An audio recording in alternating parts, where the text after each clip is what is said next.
आई creams इस्तेमाल कर ली, ice cubes लगा लिए, नींद पूरी कर ली, लेकिन डार्क सर्कल्स और पफी आइज नहीं जा रहे। Almost every other day I am seeing this question in my OPD. अगर आपको भी ये कंफ्यूजन है तो आप अकेले नहीं हैं। This is me, doctor Ayesha Humaira. I am consultant dermatologist and aesthetic physician. I am gonna talk a detail video about dark circles and puffy eyes, क्यों होते हैं, क्या रीजन होता है, कौन से ऐसी रेमेडीज हैं, स्किन केयर रूटीन्स हैं जिसको आप इस्तेमाल करते हैं तो समहाउ ये आपकी पफी आइज को रिड्यूस कर सकता है, और इन सिवियर केसेस कौन से ऐसे ट्रीटमेंट हैं जो कि आप करवाते हैं तो 80% आपकी जो पफिनेस है वो ख़त्म हो जाती है। So let's talk about it. सबसे पहले हम पफी आइज के रीज़न से बात करेंगे। पफी आइज के बहुत सारे रीजंस हो सकते हैं। सबसे मेन रीजन इसके अंदर जेनेटिक्स होता है। अगर आपके भी पैटर्नल या मैटरनल साइड के अंदर डार्क सर्कल्स या पफी आइज हैं तो डेफिनेटली आपको भी इससे गो थ्रू करना होगा। And there are certain factors जो कि इस कंडीशन को ट्रिगर करते हैं, जिसके अंदर आपका डिस्टर्ब स्लीप पैटर्न, मतलब ये कि 8 घंटों से कम सोना या 8 घंटों से ज़्यादा सोना। एंड ना जस्ट घंटों की बात नहीं है, इसके अंदर आपका circadian rhythm is very important. Circadian cycle is very important. मतलब ये कि अगर आप लेट नाइट सोते हैं, मतलब वो पूरी रात गुजार के और वो हार्मोन्स जो आपके स्लीपिंग हार्मोन्स हैं उस टाइम पे आप जाग रहे हो और अर्ली मॉर्निंग के अंदर जब हमें उठना होता है उस टाइम पे आप सो रहे हो, तो ये हार्मोन्स की डिस्टर्बेंस भी आपको पफी आइज करवा सकती है। थर्डली, खाने के अंदर नमक का इस्तेमाल और आयोडाइज नमक ना हो। आजकल हिमालयन सॉल्ट्स आए हुए हैं। अगर आप आम नमक इस्तेमाल करते हैं अदर देन हिमालयन सॉल्ट्स तो आपकी पफी आइज हो सकती हैं, क्योंकि वाटर रिटेंशन के साथ इन पफी आइज का ताल्लुक, गहरा ताल्लुक होता है। इसके अलावा आपके स्ट्रेस हार्मोन्स, आपका कॉर्टिसोल लेवल का हाई होना, ये भी आपकी आइज के अंदर पफिनेस करवा सकता है। कुछ ऐसी चीज़ें होती हैं जो कि एक्सटर्नल फैक्टर्स के अंदर आती हैं, जैसे कि स्मोकिंग, जैसे कि ऐसा एनवायरनमेंट जहाँ पे लोग स्मोक करते हों। शुगर का या स्मोकिंग का ज़्यादा होना भी एक रीज़न है आपकी पफी आइज का।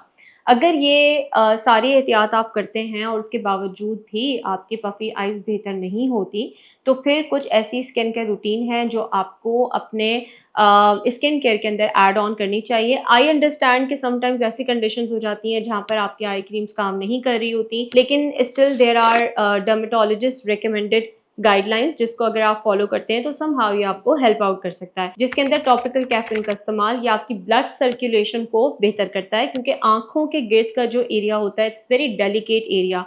यहाँ पर आपकी ब्लड सर्कुलेशन जितनी अच्छी होगी आपके डार्क सर्कल्स उतने कम होंगे, आपकी आई पफिनेस उतनी ज़्यादा रिड्यूस होंगी। टॉपिकल कैफीन क्रीम्स होती हैं जो कि बहुत सारे ब्रांड्स के अंदर अवेलेबल हैं, आप उसको टॉपिकली नाइट एप्लीकेशन के ऊपर इस्तेमाल कर सकते हैं। इसके अलावा ऐसे सिरम्स, ऐसे रोल ऑन्स जिसके अंदर हाइलुरोनिक एसिड होता है, जिसमें पेप्टाइड्स होते हैं, वो भी आप इस्तेमाल कर सकते हैं अगर आप स्किन वर्जन के प्रोडक्ट्स में से चूज करना चाहें। So we have eye roll on जिसके अंदर हाइलुरोनिक एंड विटामिन के और पेप्टाइड्स शामिल हैं जो कि आपकी पफिनेस को समहाउ रिड्यूस कर सकती हैं। तरीकेकार ये होता है कि आप रात में ये रोल ऑन फ्रिज के ऊपर वाले हिस्से के अंदर रख दें और जब आप मॉर्निंग में उठते हैं तो अर्ली मॉर्निंग आप इस रोल ऑन को अपनी आंखों के गिर्द 4 to 5 टाइम्स सर्कुलर मोशन के अंदर आप चलाएं, तो उससे आपकी एक तो मसाज अच्छी होती है, आपकी ब्लड सर्कुलेशन अच्छी होती है, क्योंकि आपको कोल्ड थेरेपी भी मिलती है और उसके साथ साथ जो एसेंशियल सब्सटेंसेस होते हैं वो आपकी स्किन की लेयर के अंदर एब्जॉर्ब होते हैं और वहाँ से इन्फ्लेमेशन को सबसाइड करते हैं। इसके अलावा अगर आप होम रेमेडीज़ के अलावा या स्किन केयर के अलावा आप ट्रीटमेंट्स की तरफ जाते हैं तो वो ट्रीटमेंट्स आपको काफ़ी ज़्यादा बेनिफिट दे सकते हैं। 90% आपकी जो पफिनेस है वो रिड्यूस हो सकती है। My favourite treatment is doing Sylfirm, और सिल्फम के ऊपर, Sylfirm is basically a combination of radio frequency and gold plated needles.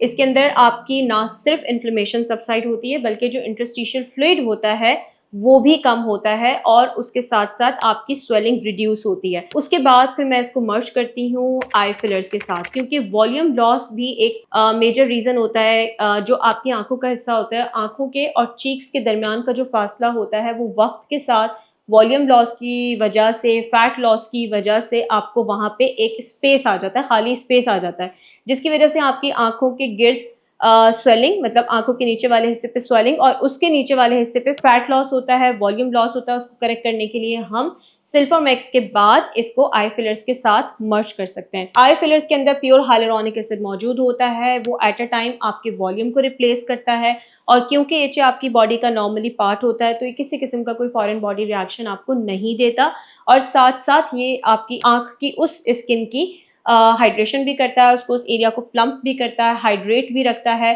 For longer duration of time. में 1 ईयर तक स्टे करते हैं। 1 ईयर के बाद 20% आपकी स्किन में रह जाता है और 80% आपकी स्किन के साथ मर्ज होकर डिजोल्व होकर खत्म हो जाता है। Next treatment is PRF। PRF is a lot better than PRP। PRP के अंदर एक टाइप का ग्रोथ फैक्टर है, PRF के अंदर 7 to 8 डिफरेंट टाइप्स के ग्रोथ फैक्टर्स मौजूद हैं, वो भी आपको समहाउ हेल्प आउट कर सकते हैं अगर आपकी पफिनेस आपके वॉल्यूम लॉस के साथ एसोसिएटेड होती है। और इसके साथ साथ फर्दर इसको बेहतर करने के लिए हम मेंटेनेंस ट्रीटमेंट देते हैं पेशेंट्स को। मेंटेनेंस के लिए हम कोलेजन के इंजेक्शंस रेकमेंड कर सकते हैं, PDRN इंजेक्शंस रेकमेंड कर सकते हैं आई एरिया के अराउंड। लेकिन जितने भी इंजेक्टेबल ट्रीटमेंट्स हम आई एरिया के अराउंड करते हैं उसके अंदर एक्सपर्ट हैंड्स का होना बहुत ज़रूरी है, because it's a very delicate small area. एक छोटा सा एक्स्ट्रा वॉल्यूम आपके पफिनेस को मज़ीद बढ़ा भी सकता है।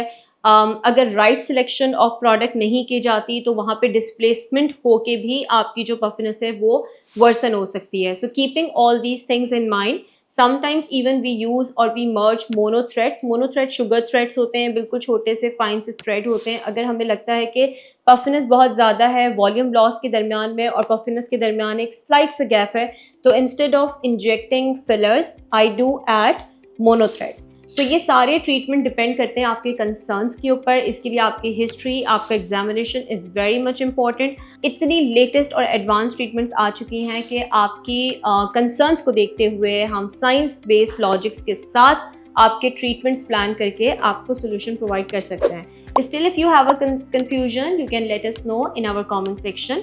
हमारी टीम यहाँ पे मौजूद है आपको हेल्प आउट करने के लिए, and please stay updated with us for more informative videos.